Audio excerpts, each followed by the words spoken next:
Hi friends and welcome. In this lesson, we will explore the string methods available in Python and their functionalities.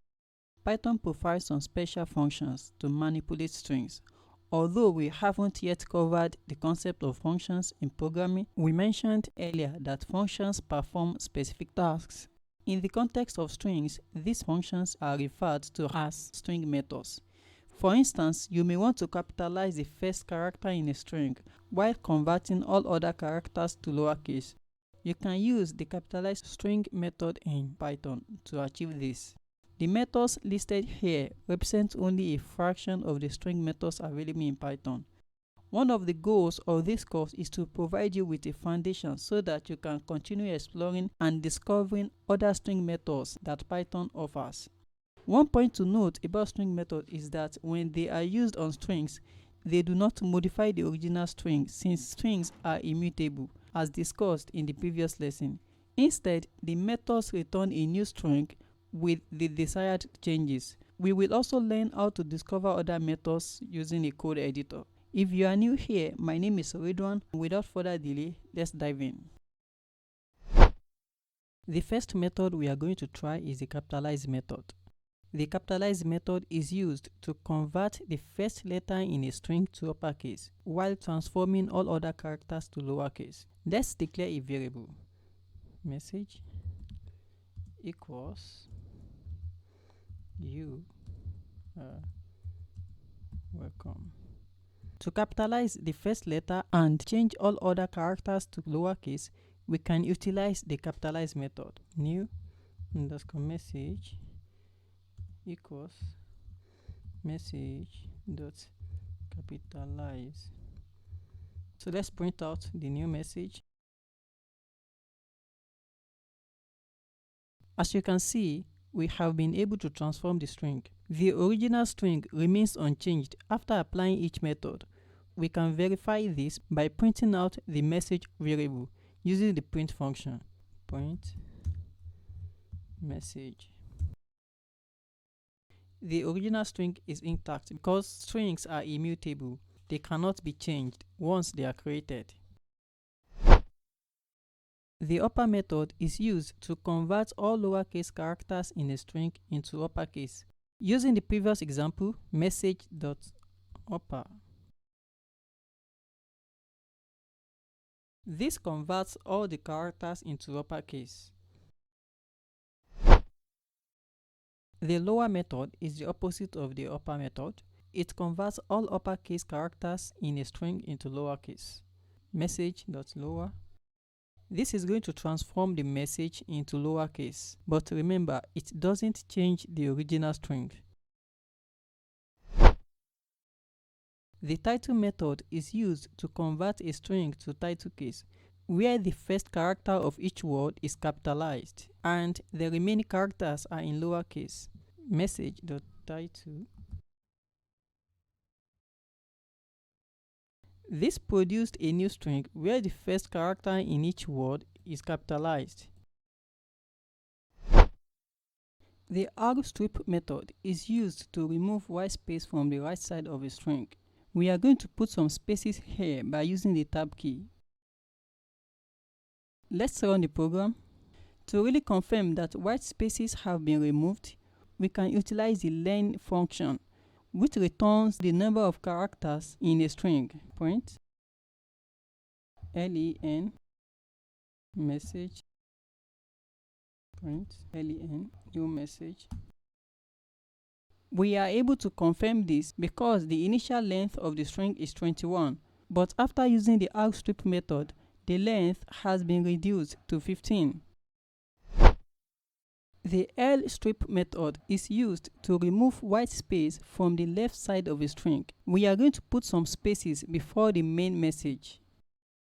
With Lstrip method, we can have all the spaces before the main message removed. Let's try that out. Great. The initial message is intact, but after using the Lstrip method, we have the spaces removed. In addition to the Arcstrip and Lstrip method, Python profiles the strip method, which removes white space from both the right side and the left side. Going by the previous example, We have added some spaces before and after the main message. Let's try that out. The default behavior of all the strip methods is to remove white space characters such as spaces, tabs, and new lines from the start and end of a string. But you can specify optional characters to be removed.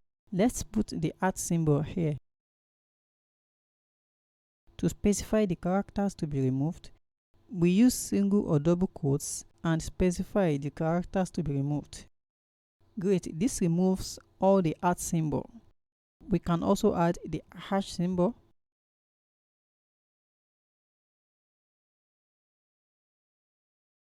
We have been able to remove both the special characters from the string.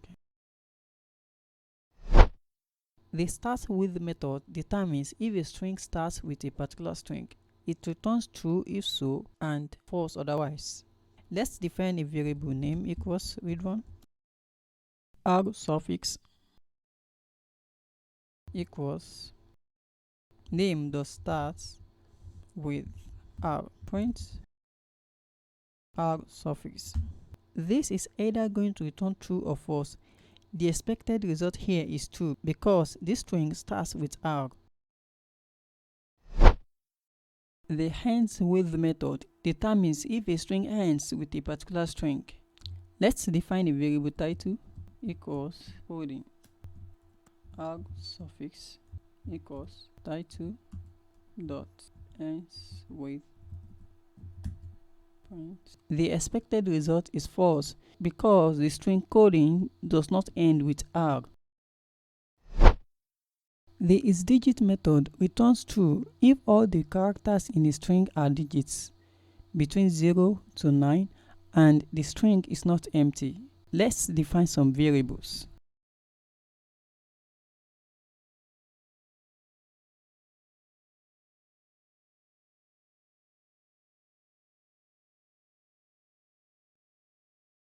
I'm going to replicate all this. For the first variable var_1, the result should be true because all the characters are digits. var_2 will be false because it contains a character different from a digit, which is a. The same thing for the third variable, it is an empty string.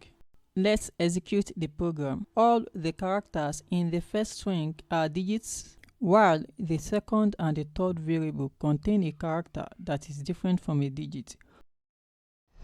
The replace method is used to replace a substring with another substring within a string. It has the following syntax. String represents the original string, followed by the replace method. Old represents the substring to be replaced. New represents the substring to replace old. The count parameter is optional and it specifies the maximum number of occurrences to replace. By default, the method replaces all occurrences. Let's try an example to explain the method. var_1 equals 1 new var equals var1 dot replace 1. With the replace method, every occurrences of 1 can be replaced with 2. Let's print out the new var. As you can see, we have been able to replace all the occurrences of string 1 with string 2. The third parameter, which is optional, specifies the maximum number of occurrences to replace. With the same example, we only want to replace up to 2. Let's run the program again. It only replaced the first 2 occurrences. The find method determines if a string occurs in another string. It returns the lowest index of the substring if it is found, otherwise it returns -1. If you do not know what an index is, please check the previous lesson on string operations for more information about string indexing. Let's define a variable string underscore message equals hello world. Index equals string message dot find world print index. Let's run the program. The substring world is found in the hello world string and the index of the first occurrence is 7. We can confirm that by checking the index 0, 1, 2, 3, 4, 5, 6, 7. The first occurrence is 7, that is the lowest index of the found substring. If a substring is not found, it returns -1.